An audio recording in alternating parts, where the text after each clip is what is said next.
बढ़ते हैं फरवरी 2025 की क्रोनोलॉजी के पार्ट 2 में, जहाँ पर हमने पहले पार्ट में वन लाइनर के करंट अफेयर के बारे में हम यहाँ पर बात कर चुके हैं इस मंथली रिव्यू के बारे में, और इसमें हम अब अंतर्राष्ट्रीय क्रोनोलॉजी विश्व स्तर पर जो भी करंट जीके बनता है उसके बारे में यहाँ पर हम चर्चा करेंगे, जिनमें से प्रमुख जो टॉपिक होगा जो सबसे ज़्यादा चर्चा में, जैसे कि पेरिस का जो जलवायु समझौता हुआ था, वो यहाँ पर सबसे इम्पोर्टेंट टॉपिकों में से हैं। इसके अलावा जो ब्रिक्स की जो बैठकें हुई थी, ब्रिक्स में जो नया देश शामिल किया, ये इम्पोर्टेंट टॉपिकों में से हैं। और इसके अलावा जो हेनले पासवर्ड की सूचकांक जारी की गई थी, ये यहाँ इसमें अंतर्राष्ट्रीय क्रोनोलॉजी के सबसे इम्पोर्टेंट टॉपिकों में से एक है, और हम एक एक करके सभी टॉपिकों में यहाँ पर हम कवर करेंगे। देखिए, पहले यहाँ पर आप सबको जानते ही हैं कि अमेरिका के नए राष्ट्रपति डोनाल्ड ट्रंप बने हैं, दूसरी बार बने हैं, और वो 47वें राष्ट्रपति थे, और जो पिछली बार बने थे तो 45वें राष्ट्रपति थे। और यहाँ पर ये भी और उपराष्ट्रपति की बात करें तो जेडी वेंस यहाँ पर उप राष्ट्रपति बने हैं, और वो कितनेवें नंबर के हैं, तो ये 50वें नंबर के उपराष्ट्रपति बने हैं। किसको कितनी सीटें मिली इसके बारे में यहाँ पर हम बात करें। देखिए, यहाँ पर कुछ ऐसे भी आंकड़े दे रखे कि वो ऐसे राष्ट्रपति दूसरे बने जो एक बार हारने के बाद बने, तो ये बहुत डीपली हो जाता है हमारे लिए, ये इतना भी इम्पोर्टेंट नहीं रहता है कि ऐसे पहले राष्ट्रपति कौन थे जो एक बार हारे फिर बने। वो ठीक है, आप नॉलेज के लिए देख सकते हैं कि 1893 में ग्रोवर क्लीवेंट थे जो एक बार राष्ट्रपति बने, फिर हार गए, फिर वापस बन गए। तो उसी तरह ये डोनाल्ड ट्रंप है ना। तो हम यहाँ पर ये देखते हैं किसको कितनी सीटें मिली, तो यहाँ पर 226 और 312 का आंकड़ा रहा है। डोनाल्ड ट्रंप की पार्टी रिपब्लिक को 312 और डेमोक्रेटिक को 226 सीटें मिली है ना। बाकी इन्होंने बहुत सारे साइन किए हैं, बहुत सारी घोषणाएं की हैं, वो हमारे लिए इतना इम्पोर्टेंट नहीं है, जिनमें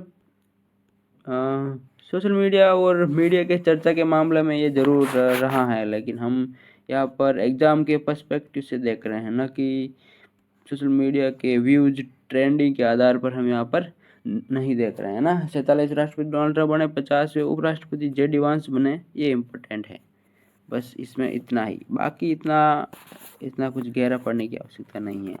229 और 312 सीटों का जो आंकड़ा रहा वो भी याद रख सकते हैं। अब आते हैं सबसे इम्पोर्टेंट टॉपिकों में से एक, वो है जलवायु समझौता। जलवायु समझौता से हाल ही में कौन सा देश बाहर हुआ? पेरिस जलवायु समझौते से तो अमेरिका यहाँ से बाहर हुआ। जैसे डोनाल्ड ट्रंप की सरकार है, इन्होंने यहाँ पर पेरिस जलवायु समझौते से तो बाहर होने का निर्णय ले लिया है। ये आपको याद रखना ही है, सबसे इम्पोर्टेंट सवालों में से एक। डोनाल्ड ट्रंप के बारे में पूछे न पूछे पर ये ज़रूर सवाल बनता है। और देखिए, इसको थोड़ा सा इसकी हिस्टोरिकल के बारे में हम यहाँ पर पढ़ लेते हैं कि पेरिस समझौता क्या है। तो ये यहाँ पर कोप 21 की जो बैठक हुई थी 2015 में, जो पेरिस में हुई थी, वहीं से उसी के समय इस अंतर्राष्ट्रीय संधि को बनाया गया था, जिसमें वो जलवायु परिवर्तन से संबंधित यहाँ पर कार्य के लिए यहाँ पर समझौता तैयार किया गया था। तो और ये पेरिस जलवायु समझौता लागू कब हुआ था? 2016 में इसको लागू किया गया था। और किसके तहत? 2015 में कोप 21 का जो सम्मेलन हुआ था उसके तहत इसकी यहाँ पर बनाया गया था, है ना। और विश्व स्तर पर जो औसत तापमान बढ़ रहा है उसको कम करने के लिए के उद्देश्य से यहाँ पर इसको प्रयासों को आगे बढ़ाया गया है ना। तो यहाँ पर अमेरिका हाल ही में इस समझौते से बाहर हो गया है, इसको आपको याद रखना है ना। बाकी जैसे विश्व स्वास्थ्य WHO से भी अभी ये देश बाहर हो गया है। पेरिस जल समझौते से तो बाहर हुआ ही हुआ है। इसके अलावा जो WHO है, वर्ल्ड हेल्थ ऑर्गेनाइजेशन, इससे भी बाहर हो गए हैं अमेरिका। तो पेरिस समझौते से हाल ही में कौन सा देश बाहर हुआ? उसका भी आंसर होगा अमेरिका। साथ में ये भी याद रखना है, WHO से बाहर होने वाला हाल ही में कौन सा देश है? ये भी है अमेरिका। अब जब WHO आ गया तो इसके बारे में हम सबको पता ही है कि इसकी स्थापना 7 अप्रैल 1948 को हुई थी। सबको याद ही होगा, एक बेसिक सा क्वेश्चन है, बार बार हम यहाँ पर ये जब भी इसके बारे में पढ़ाते हैं तो बार बार हम इसको बारे में पढ़ाते हैं। इसके मुख्यालय की बात करें तो जेनेवा स्विट्जरलैंड, है ना। स्विट्जरलैंड में इसका मुख्यालय है, जेनेवा स्विट्जरलैंड। और 1948 में इसकी स्थापना हुई थी। और इसके महानिदेशक की बात करें तो वो कौन है? टेड्रोस, है ना। टेड्रोस इसके महानिदेशक हैं। तो ये आपको याद रखना है। 1948 मुख्यालय जेनेवा स्विट्जरलैंड हो गया, महानिदेशक है टेड्रोस। और हाल ही में कौन सा देश अलग हुआ, बाहर हुआ? अमेरिका इससे बाहर हुआ। अब बढ़ते हैं अगले सवाल की तरफ, है ना। अब यहाँ पर है ब्रिक्स, ये भी एक इम्पोर्टेंट टॉपिक में से है। ब्रिक्स, देखिए थोड़ा ब्रिक्स को हम हिस्टोरिकली जाते हैं तो इसकी स्थापना कब हुई थी? 2009 में इसकी स्थापना हुई थी। तब इसका नाम क्या था? ब्रिक नाम था। ब्राज़ील, रूस, इंडिया, चाइना। उसके बाद 2010 के अंदर इसमें साउथ अफ्रीका शामिल हो गया था और ब्रिक का नाम ब्रिक्स कर दिया था, है ना। और अब इसमें इसी ब्रिक्स में कुल 10 देश 10 सदस्य हो चुके थे। शुरुआत में इसमें कितने सदस्य थे? 4 सदस्य थे, फिर 5 हुए थे। अभी वर्तमान में कितने सदस्य हो गए? 10 सदस्य हो गए। और 10वां सदस्य कौन बना? इंडोनेशिया इसका 10वां सदस्य बना है ना। और पूछ ले कि 9वां सदस्य कौन था? तो ब्राज़ील इसका 9वां सदस्य था। ये आपको याद रख लेना है। तो इसको हम थोड़ा सा पढ़ लेते हैं कि भाई ब्रिक्स सम्मेलन के 10 पूर्ण सदस्य हो चुके हैं। और जो इंडोनेशिया को शामिल किया गया, इसकी घोषणा कहाँ से की गई थी? तो अभी ब्रिक्स के अध्यक्ष हैं ब्राज़ील, और इसको वहीं से इनके द्वारा आधिकारिक की घोषणा की गई थी, है ना। तो देखिए यहाँ पर बाकी जो देखिए यहाँ पर ये स्थापना हम पढ़ चुके हैं, हम बता चुके हैं ना। तो यहाँ पर मैंने जैसे कि कहा था कि नाइजीरिया बना ब्रिक्स का 9वां भागीदार। ठीक है, अभी एक मैंने थोड़ा सा मिस्टेक कर दिया था। देखिए 10वां देश तो है इंडोनेशिया, लेकिन मैंने 9वां देश ब्राज़ील बता दिया। इसको आप करेक्शन कर लीजिए। इसका आंसर होगा नाइजीरिया, है ना। 9वां देश है नाइजीरिया जो कि इसमें भागीदार बना। और अभी 10वां देश हो गया इंडोनेशिया। थोड़ा सा इसमें आप करेक्शन कर लेना, है ना। और ये टोटल जो ब्रिक्स देश में भागीदार बने थे बाद में, है ना। तो अब हम यहाँ पर आते हैं। तो हाल ही में किस देश के बीच व्यापक रणनीति साझेदारी संधि पर हस्ताक्षर हुए? रूस और ईरान के बीच यहाँ पर हस्ताक्षर हुए। और इस पार्टनरशिप को क्या नाम रखा गया है? तो 20 वर्षीय रणनीतिक 20 ईयर्स स्ट्रेटेजिक पार्टनरशिप। यहाँ पर सवाल ये बनता है कि किन देशों के बीच हाल ही में 20 वर्षीय रणनीतिक साझेदारी के का हस्ताक्षर हुआ है? तो रूस और ईरान के बीच हुआ। बाकी इसमें किस मामले में हुआ, उद्देश्य वो बहुत गहरा हो जाता है, इतना कुछ डीपली याद रखने की आवश्यकता नहीं है। और यहाँ पर आती हैं ग्लोबल फायर पावर इंडेक्स 2025। और ये कब से प्रकाशित होती हैं? 2006 से ये जो प्रकाशित होती हैं। और ये किसके बेस पर होती हैं? तो यहाँ पर सैन्य शक्ति की तुलना भूमि, समुद्र और हवा में युद्ध करने की क्षमता के आधार पर इसको रैंक दी जाती है अलग अलग देशों को। तो यहाँ पर बात करें कौन किस स्थान पर है, कौन पीछे है। तो यहाँ पर देखिए फायर पावर इंडेक्स में सबसे टॉप पर बात करें, प्रथम स्थान किसका है? तो प्रथम स्थान है अमेरिका फायर पावर इंडेक्स में। दूसरे स्थान की बात करें तो वह है रूस। तीसरे स्थान की बात करें तो है चीन। चौथा स्थान की बात करें तो वह है भारत, है ना। तो ग्लोबल फायर पावर इंडेक्स में प्रथम स्थान अमेरिका, दूसरा रूस, तीसरा चीन, चौथा स्थान इसमें भारत का है। और सबसे अंतिम स्थान की बात करें 145वें नंबर पर, वो है भूटान, है ना। भूटान का इसमें अंतिम स्थान है ना। तो कवर हो गया होगा आपको आसान भाषा में। देखिए यहाँ पर आ चुका, स्कोर भी दे रखा है। भारत का स्कोर इसमें ज़रूर याद रख लेना है 0.1184, है ना। ये इसका, बाकी देशों का स्कोर याद रखना, भारत का स्कोर जरूर याद रख लेना। जब थोड़ा डीप क्वेश्चन पूछा जाता है तो स्कोर भी पूछ लिया जाता है ना। और अंतिम स्थान जैसे कि मैंने बताया था 145वां भूटान का इसमें अंतिम स्थान है ना। हो गया। चलते हैं अगले टॉपिक में, वो है Times Higher Education World University Ranking 2025। और ये किसके द्वारा जारी की जाती हैं?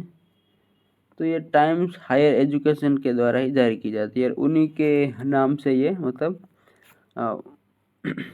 इसको नाम रखा गया है कि Times Higher Education World University rank. तो यहाँ पर इसमें बात करें तो कुल टोटल इसमें कितनी श्रेणियों के आधार पर ये रैंकिंग जारी की जाती है? तो इसमें 11 टोटल श्रेणियाँ हैं और इसमें शीर्ष कौन सा यूनिवर्सिटीज आई हैं? तो आर्ट्स एंड ह्यूमैनिटीज़ में मैसाचुसेट इंस्टीट्यूट ऑफ टेक्नोलॉजी जो कि अमेरिका की संस्था है, ये यहाँ पर टॉप है। और बिजनेस और इकोनॉमिक्स में भी सेम यही संस्था मैसाचुसेट इंस्टीट्यूट ऑफ टेक्नोलॉजी है। और कंप्यूटर साइंस में टॉप एक्सपर्ट यूनिवर्सिटी की हैं। और एजुकेशन में स्टैनफोर्ड है, इंजीनियरिंग में हार्वर्ड यूनिवर्सिटी है, लॉ में स्टैनफोर्ड यूनिवर्सिटी, लाइफ साइंस में हार्वर्ड यूनिवर्सिटी और मेडिकल हेल्थ में ऑक्सफोर्ड यूनिवर्सिटी का इसमें टॉप पर है। अब देखिए इसमें जो संयुक्त राज्य अमेरिका के विश्वविद्यालय 11 में से 9 विषयों में अपने पहले स्थान पर रहे हैं। सबसे ज़्यादा अमेरिका के इसमें विश्वविद्यालय टॉप पर रहे हैं।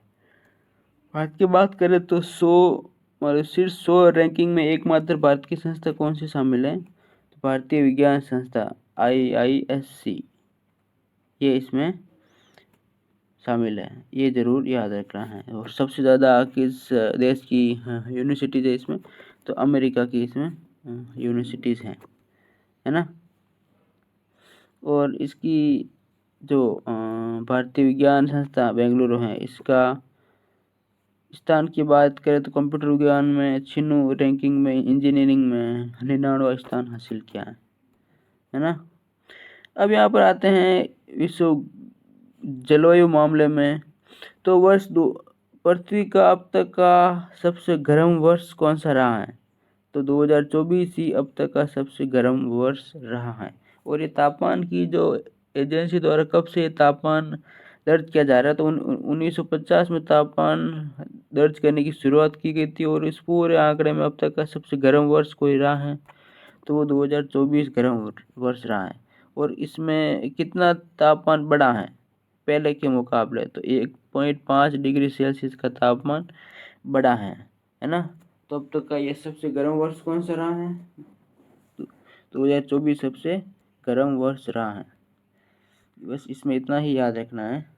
अब बात करते हैं हेनले पासवर्ड सूचकांक।